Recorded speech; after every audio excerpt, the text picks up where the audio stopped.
For centuries, the Igbo people of Nigeria have been known for their resilience and entrepreneurial spirits. They have no kings, no centralized rulers, yet they built some of the largest business empires in West Africa. How, you may ask? Through a unique system of mentorship, trade, and community support that has been passed down for generations.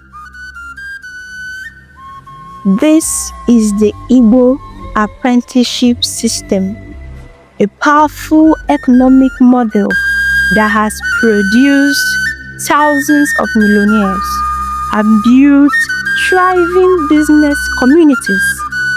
But how did it start? And why has it remained one of the most successful wealth building strategies in African history?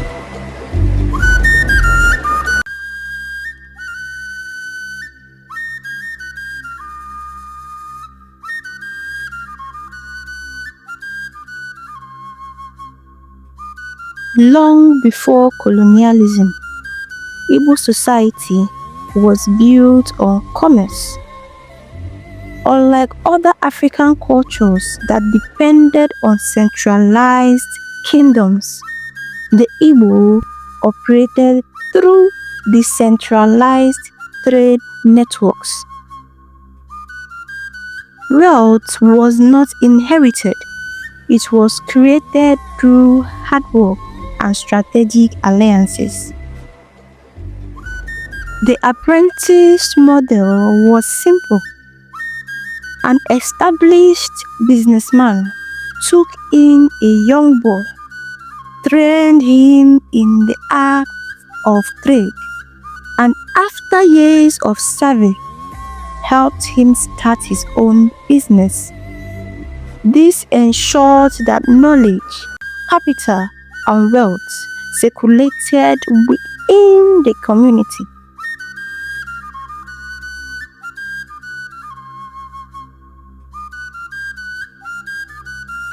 By the 18th century, Igbo merchants had built an extensive trade network.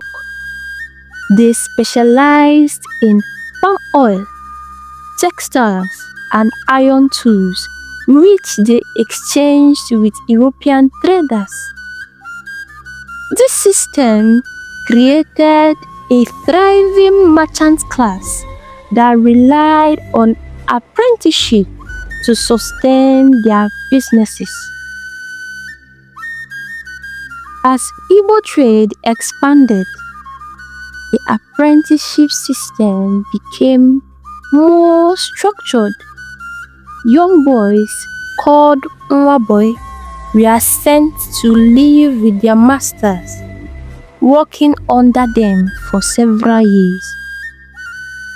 These apprenticeships were not just about business.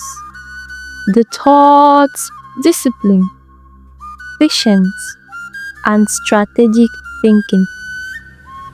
The master was responsible for training, feeding, and sometimes even housing the apprentice.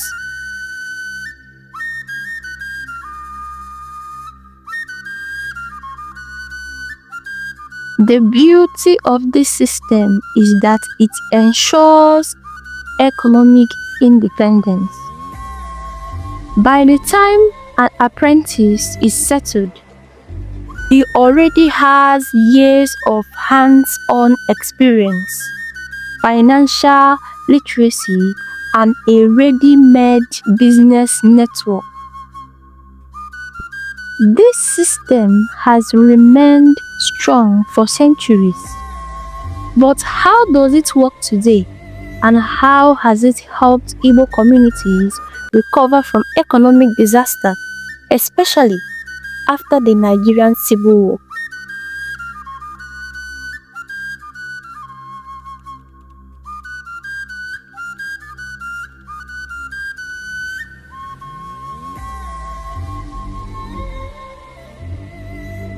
To truly understand the power of the Igbo Apprenticeship System. Let's break it down step by step. This is not just a business model, it's a cultural tradition designed to build wealth and sustain communities.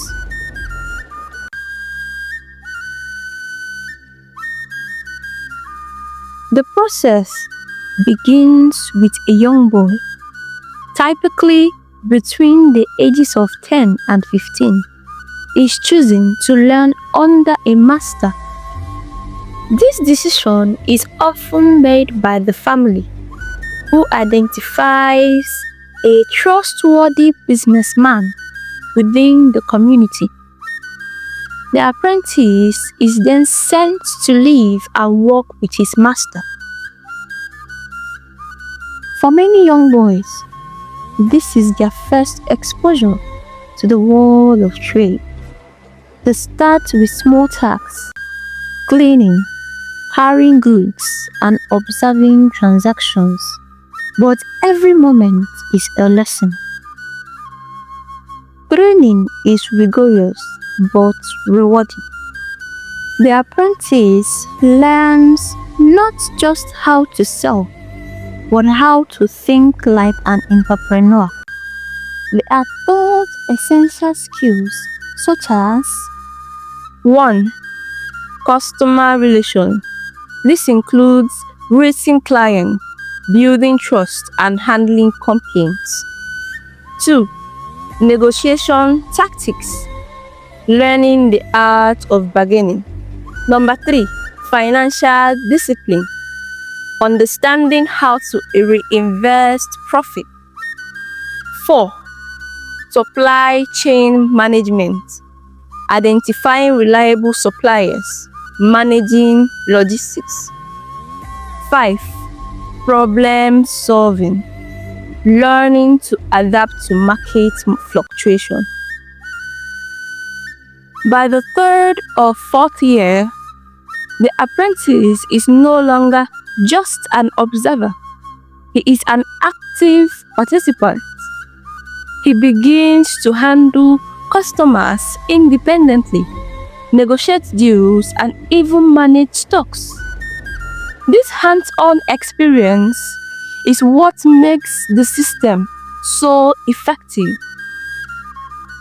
After years of service, the apprentice reaches the final stage, idulo, the settlement process. At this point, his master rewards him with capital, either in cash, goods, or a combination of both, to start his own business. This is not a loan, it is a gift, a way of saying, "You have served me well, now go and build your own empire." With his training complete and capital in hand, the apprentice transitions into a full-fledged businessman. But this is not the end of the journey, it's just the beginning. Many of these newly settled apprentices go on to train others, keeping the cycle alive.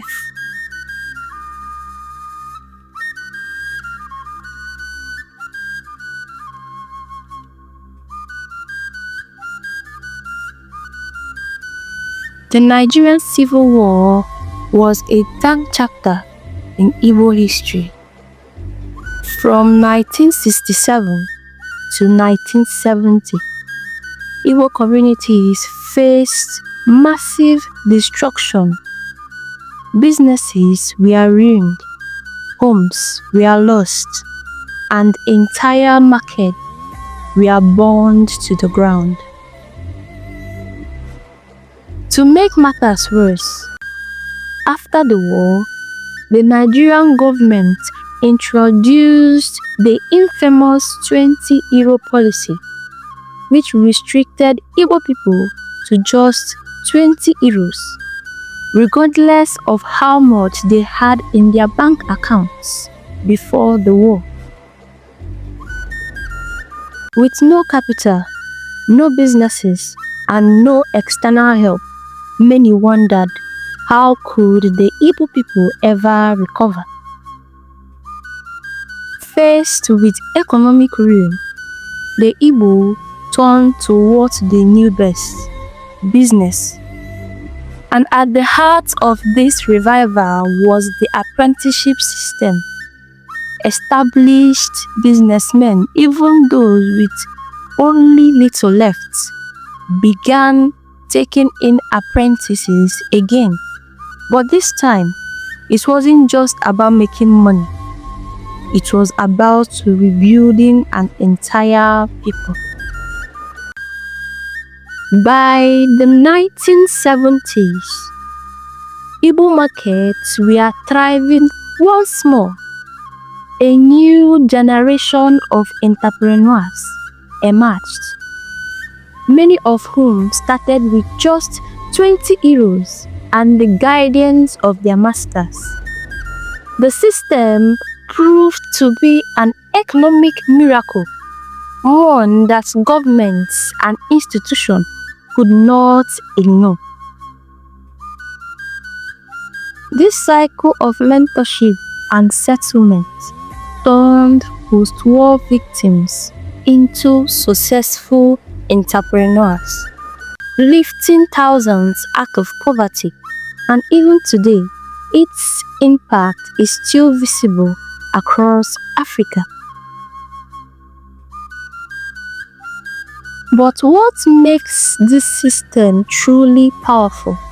It's not just about wealth, it's about community.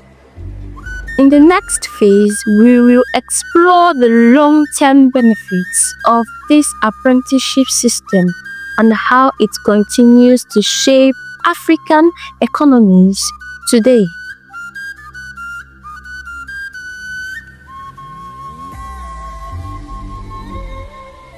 The Igbo Apprenticeship System is one of the most powerful wealth-building strategies in the world. Unlike systems that rely on inheritance, this model creates new entrepreneurs from scratch. Even those born into poverty can become business owners through mentorship and hard work.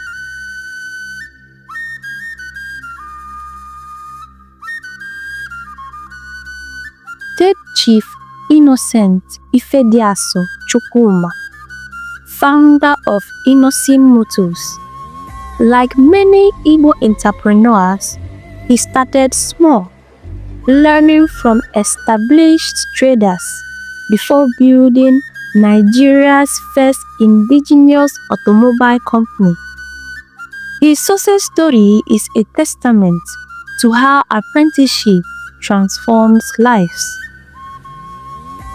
One of the most overlooked benefits of the system is its ability to generate jobs.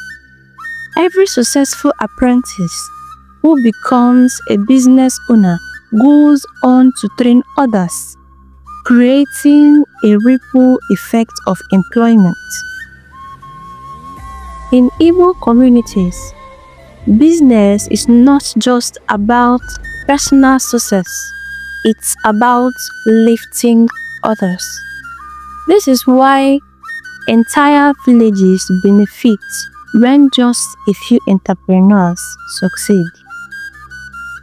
In many parts of the world, starting a business requires loans and heavy debt. But in the Igbo Apprenticeship System, new entrepreneurs begin their journey without debt. The capital they receive from their masters is a gift, not a loan. This means they can focus on growing their business instead of worrying about repayments.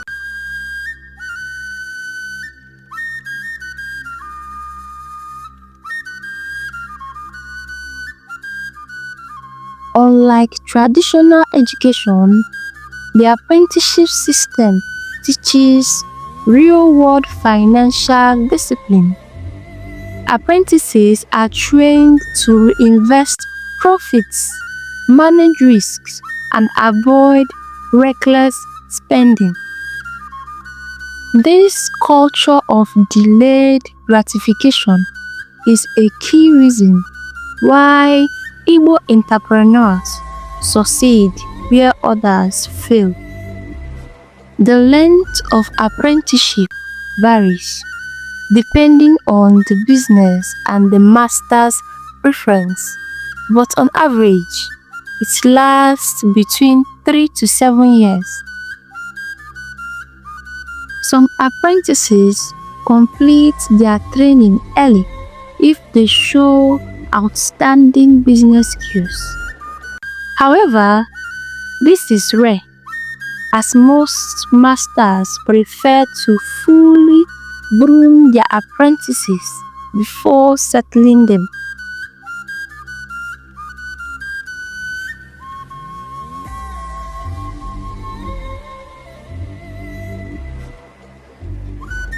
Despite its success, the Igbo Apprenticeship System is facing a decline.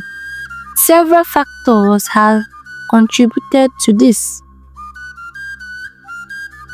1. Western education and formal jobs. Many young Igbos now prefer university degrees over trade. While education is important, it has shifted focus away from the apprenticeship system, leading to fewer apprenticeships. 2. Modern banking and business loans. With access to loans, many prefer starting businesses independently rather than training under a master. But without the knowledge apprenticeship provides, many fail in business. 3. Changing values and greed. Some modern apprentices lack the patience and discipline of earlier generations. Many rush to become rich overnight, leading to failed businesses and a loss of trust in the system. 4. Declining trust between masters and apprentice. Betrayal has become common. Some apprentices refuse to honor agreements, while some masters exploit apprentices without settling them properly. This has weakened the trust that held the system together. The Igbo Apprenticeship System is at a crossroad. Will it survive, or will it fade away like many ancient traditions? We will explore whether this powerful economic model can be revived and adapted for the future.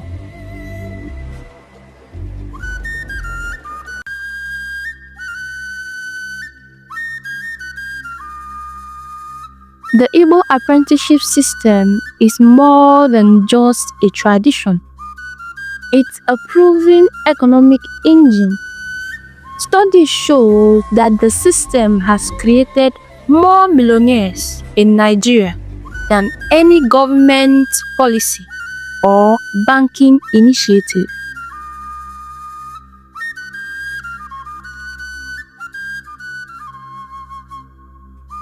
Businesses founded through apprenticeship have a much higher survival rate than those started independently. Why, you may ask? This is because mentorship reduces failure. Around the world, apprenticeship models are thriving. Germany's dual vocational training system produces world-class engineers. Japan's senior-junior mentorship culture has built global companies like Toyota, Even in Silicon Valley, tech incubators mirror the Igbo system by training and funding young entrepreneurs. If global economies are embracing structured apprenticeship, why is Africa abandoning its own?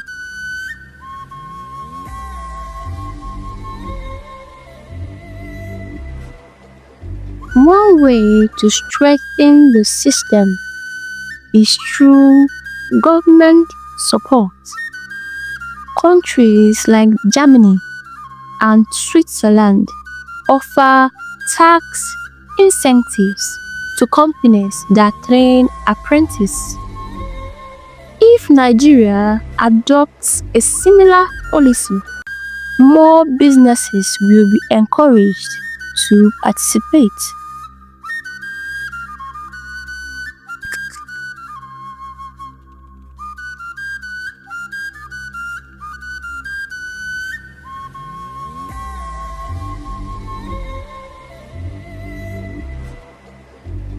This approach could give apprenticeship the same prestige as formal education.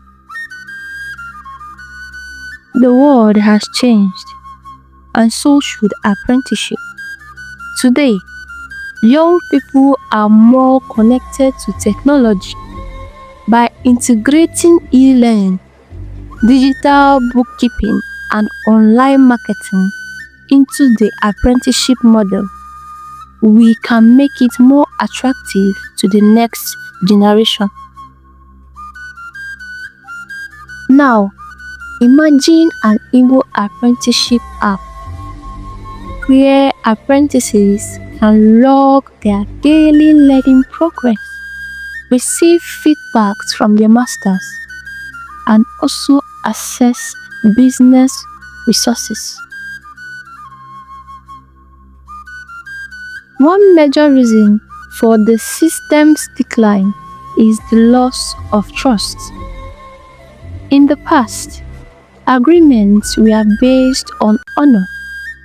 Today, written contracts can help protect both masters and apprentices, ensuring fair settlement.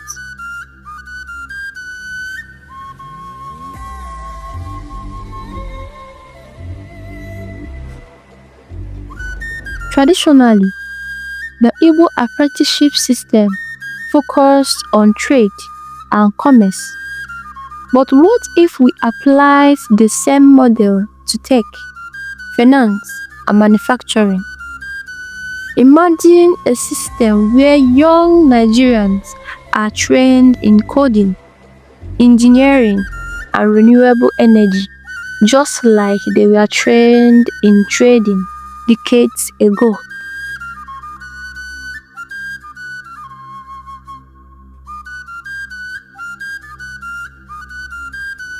The future of Igbo Apprenticeship System is in our hands. Young entrepreneurs must embrace mentorship. Business owners must commit to training the next generation, and the community must protect this tradition. Success is not just about personal wealth, it's about lifting others. The Igbo have always understood this, and it's time to return to those roots. The Igbo Apprenticeship System has transformed millions of lives. It rebuilt a war-torn people. It created Africa's largest business hubs, and it can do even more if we choose to revive it. So whether you are an apprentice, a master, or a policymaker, ask yourself, what role will you play in keeping this legacy alive?